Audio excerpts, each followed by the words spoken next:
2 Samuel 13.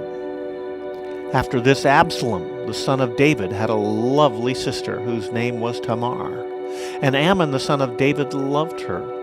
Amnon was so distressed over his sister Tamar that he became sick, for she was a virgin. And it was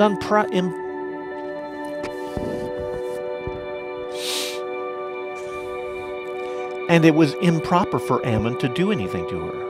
But Amnon had a friend whose name was Jonadab, the son of Shimeah, David's brother. Now Jonadab was a very crafty man, and he said to him, "Why are you, the king's son, becoming thinner day after day? Will you not tell me?" Amnon said to him, "I love Tamar, my brother Absalom's sister." So Jonadab said to him, "Lie down on your bed and pretend to be ill. And when your father comes to see you, say to him, 'Please, let my sister Tamar come and give me food and prepare the food in my sight that I may see it and eat it from her hand.'" Then Amnon lay down and pretended to be ill. And when the king came to see him, Amnon said to the king, "Please let Tamar, my sister, come and make a couple of cakes for me in my sight that I might eat from her hand." And David sent home to Tamar, saying, "Now go to your brother Amnon's house and prepare food for him." So Tamar went to her brother Amnon's house, and he was lying down. And she took flour and kneaded it, made cakes in his sight, and baked the cakes. And she took the pan and placed them out before him, but he refused to eat. Then Amnon said, "Have everyone go out from me." And they all went out from him. Then Amnon said to Tamar, "Bring the food into the bedroom that I might eat from your hand." And Tamar took the cakes which she had made and brought them to Amnon her brother in the bedroom. Now when she brought them to him to eat, he took hold of her and said, "Come lie with me, my sister." But she answered, "No, my brother, do not force me, for no such thing should be done in Israel. Do not do this disgraceful thing. And where could I take my shame? As for you, you would be like one of the fools in Israel. Now therefore, please speak to the king, for he will not withhold you from me." However, he would not heed her voice, and being stronger than she, he forced her and lay with her.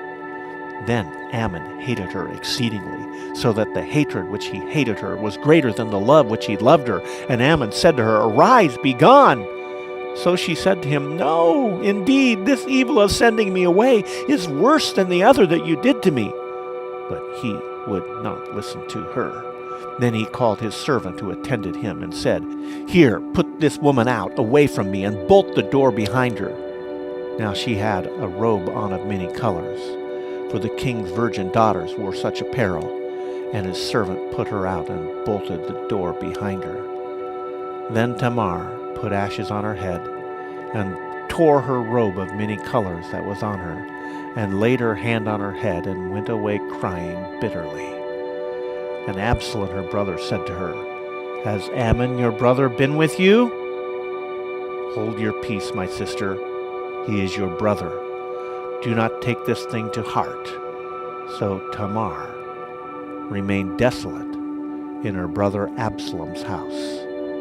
But when the king heard of these things, he was very angry.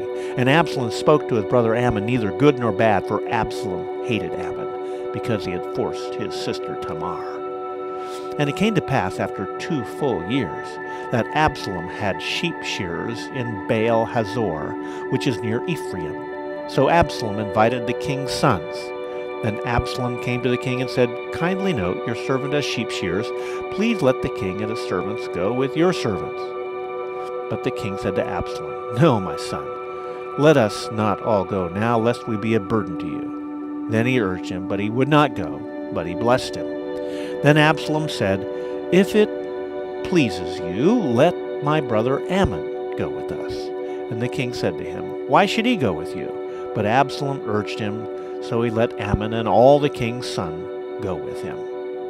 Now Absalom had commanded his servants, saying, "Watch now, when Amnon's heart is merry with wine, and when I say to you, 'Strike Amnon,' then kill him. Do not be afraid. Have I not commanded you? Be courageous and valiant." So the servants of Absalom did to Ammon as Absalom had commanded. Then all the king's sons arose, and each one got on his mule and fled. And it came to pass, while they were on the way, that news came to David, saying, Absalom has killed all the king's sons, and not one of them is left. So the king arose, and tore his garments, and lay on the ground, and all his servants stood by with their clothes torn. Then Jonadab the son of Shimeah, David's brother, answered and said, Let not my lord suppose that they have killed all the young men, the king's sons, for only Ammon is dead. For by the command of Absalom this thing has been determined from the day that he forced his sister Tamar. Now therefore, let not my lord the king take the thing to his heart, to think that all the king's sons are dead, for only Ammon is dead. Then Absalom fled. And the young man who was keeping watch lifted his eyes and looked, and there were many people coming from the road on the hillside behind him. And Jonadab said to the king, Look, the king's sons are coming. As your servant said, so it is. So it was. As soon as he had finished speaking, that the king's sons indeed came, and they lifted up their voice and wept.